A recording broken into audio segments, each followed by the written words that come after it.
Gihimo ang pagpanumpa sa katungdanan ni Victor Padernilla, isip municipal kagawad sa Malungon, atol mismo sa gihimong tribute sa mismong lamay sa Patang Lawas sa kanhi municipal kagawad. Si Victor ang igsuon ni kanhi kagawad Judy Padernilla. Formal nang nanumpa si Victor Padernilla, isip municipal kagawad sa Malungon, Sarangani Province. Sa maong oath-taking ceremony, ana ang presensya sa gobernador sa Sarangani, DILG, mayor sa Malungon ug uban pang opisyales. Ako si Victor Mosquera Padernilla ng Poblasyon Malungon, Sarangani, na hinirang itinalaga sa katungkulan bilang kagawan ng bayan.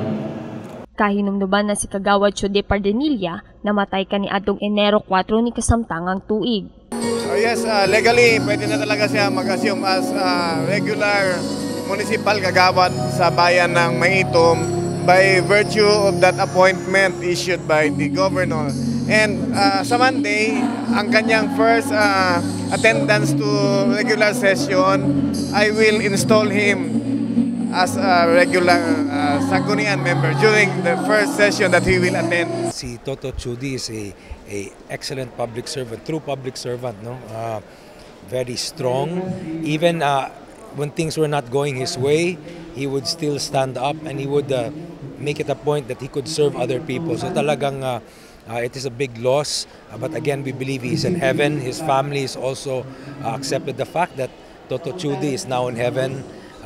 Today we took the oath of his brother, Victor Mosquera Padernilla, who has taken the place of Toto Judy Padernilla as municipal council. Nagapate ako sa wisdom sang nagtaliwan na sinigurado niya nga maplastar ang iya nga pamilya. Iya nga utod nga nagpulos, nagapate man ako sa abilidad. Kaya mo mangkid niya ang nasa tapat ni Kagawad Judy Padernilla. Nagatabang sa iya. Kabalo siya nga maabot dining panahon ngayon. Napreparar niya ang iyang utod para magpulos sa iya.